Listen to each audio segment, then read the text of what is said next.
Another signaling white leftist. So celebrity Anne Hathaway decided to use the death of a young black girl to signal. There's a lot to say about the comments itself, but I'd also like to address the stigma and the idea surrounding others like her. But let's get right into the comment. I'll read it word for word because I do not want to straw man her.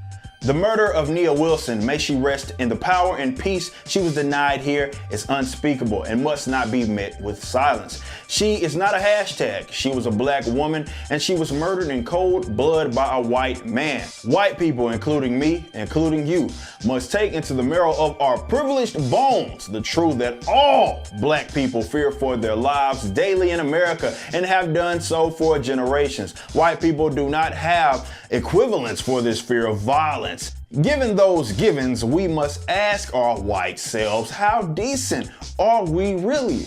Not in our intent, but in our actions. In our lack of action, peace and prayers and justice for Nia and the Wilson family. Alright, let's start here. In the text, there's not a whole lot wrong with the first little paragraph and what it states. So in the literal sense, absolutely, murder is bad, justice is necessary, but the fact that she immediately had to specify that she was black and the person that killed her was white lets you know everything you need to know about her intentions when you consider it in perspective of this entire wall of text. She then gives some sort of corny ultimatum saying that the privileged white folks have to understand that all black people fear for their lives daily in America and whites must basically do something about it. So this arrogant ass woman is making two critical errors, thinking that she can speak for all black folks and thinking that she can speak for all white folks. And this is why I think white signaling leftists are some of the most self-righteous losers on the planet. Hathaway, you lack the capacity to be able to speak for all black folks in America, and that's not an insult, that's just a reality.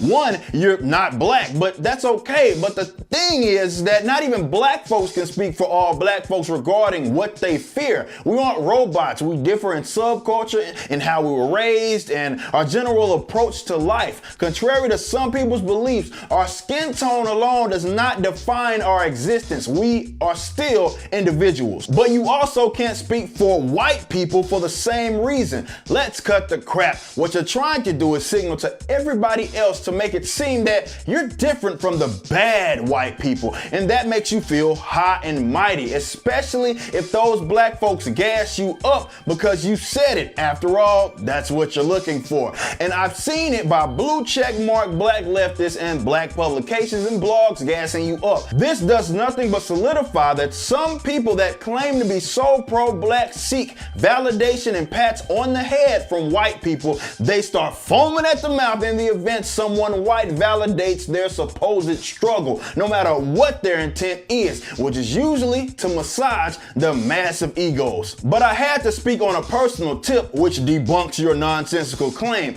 All black people don't fear for their life. I'm black and I don't fear for my life. But let's talk about that notion, because logically speaking, if black people are to fear for their lives, it would mean that they should fear other blacks, not whites, especially in comparison. It's not a secret that most blacks that are killed by, at the hands of black people. The same goes for whites, Asians, Hispanics, because culturally, that's who a race tends to be around the most. They die at the hands of the race that they're around the most, which so happens to be their own. But what separates blacks from the other races in America is that though they only represent 13% of the population, they represent almost half the homicides in this country. This means that the group that is getting off the most are black people, and for the overwhelming majority of the case, they are killed by other black people, more specifically, black men. Ironically enough, people use this same methodology to explain how black men are overrepresented in prison populations,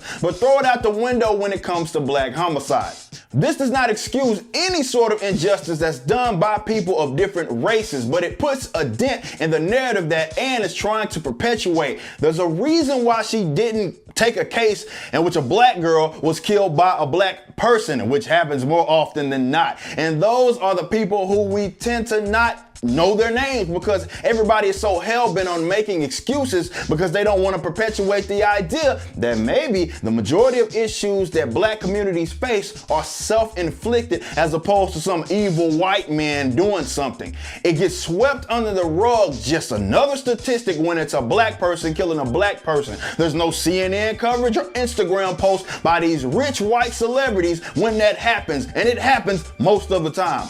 I'm an anarcho-capitalist and I greatly oppose injustice and especially the murder of an innocent person, be it a citizen or an agent of the state such as the police. And the race of the person is irrelevant to whether or not the murder itself is wrong, but some people focus on the cultural issues they are a part of more than they do outsiders, and that's okay. This is why I'm more passionate about this subject. And I think that suckers like Anne Hathaway are some of the more evil white leftists because they will stand on the dead bodies of a person to bolster their clout among a minority group appearing to be holier than thou. And the other thing is that I think it's incredibly lame that some black folks seek pats on the head and acknowledgement from whites. I think this attitude is partially why black advancement seems to be sort of slow in comparison to other races. We aren't as focused on bettering our own lives, but rather heavily focused on trying to change the perspective of the people that we claim despise us. So we aren't coming up with alternatives so we can get these idiots out the way of our communities, because people are instead expecting them to use their power to do something positive for the black man, and you're going to be waiting yet another century for that to happen. This approach is adopted because it's far more easier and less work to be a victim than to get on the offense. Nonetheless, the black struggle or lack thereof is not defined by one person's experience. I have no way of speaking for all black people. My opinions are my own and my experience is my own.